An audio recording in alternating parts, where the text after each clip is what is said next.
1962 est une année de bascule. La France gaulienne s'apprête à tourner la page de l'Algérie, les 30 glorieuses battent leur plein, la télévision entre dans les foyers. Et sur la route aussi, il y a tout qui change. Après plus de 10 ans de tours disputés par les équipes nationales, le cyclisme français, et donc européen, revient aux fondamentaux économiques. Ce sont désormais des équipes de marque qui feront la course.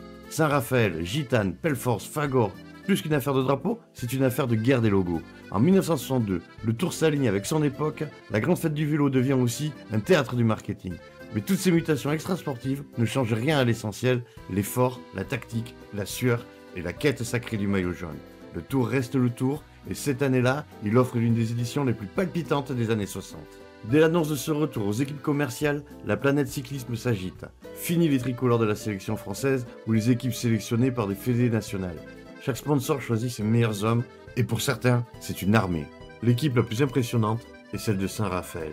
On y retrouve Rudi Altig, Arthur Geldermans, et surtout, le double vainqueur du Tour, Jacques Anquetil.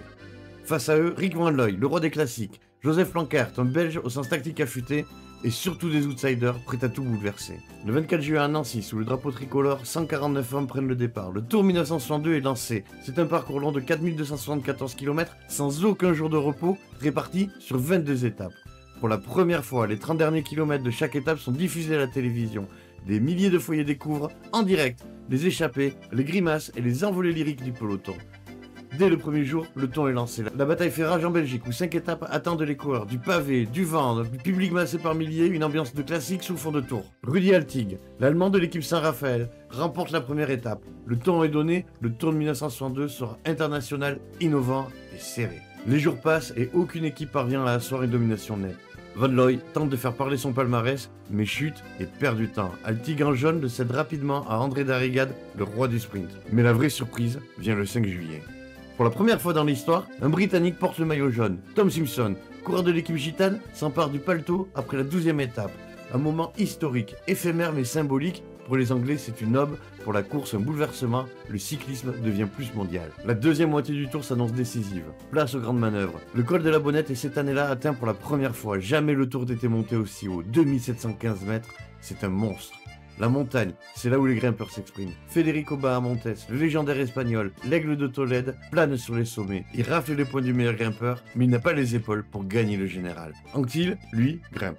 Sans panache, calculateur, toujours placé, jamais attaqué, jamais en panique. Il ne court pas pour l'étape, il court pour le jaune. L'avant-dernière étape est un contre-la-montre de 68 km entre Bourg-en-Bresse et Lyon. En tête du classement général, Joseph Planckaert, le Belge de l'équipe Flandria, a exactement 1 minute et 8 secondes d'avance sur Anquetil. Une équation simple, une piste balisée, un duel à distance. C'est le terrain favori de Maître Jacques. Et il ne tremble pas, bien au contraire. Il avale les kilomètres comme un métronome, acclamé par les foules. Résultat, il prend plus de 3 minutes à Planckaert. La messe est dite, Anquetil repasse en jaune, le dernier acte à Paris ne sera plus qu'une formalité. Le 15 juillet, au Parc des Princes, Jacques Anquetil entre dans la légende. Il remporte son 3e Tour de France, ce que seuls Bobet et Philippe Thys avaient réussi à faire avant lui. Il devient plus qu'un champion, c'est un précurseur du cyclisme moderne. Il prouve qu'on peut gagner un tour sans panache, mais avec rigueur, sans coup d'éclat, mais avec sang-froid. Chaque attaque évitée, chaque virage pris à la corde, chaque roue bien choisie était un morceau de victoire. À partir de 1962, le cyclisme n'est plus seulement une aventure romantique sur les routes de France. Il devient un spectacle, un business, un symbole de modernité. Mais sur ces routes poussiéreuses, une chose ne change pas, le courage. Car, qu'ils soient porteurs du maillot jaune ou anonymes du peloton, ils ont tous trempé leur sueur dans l'encre de la légende.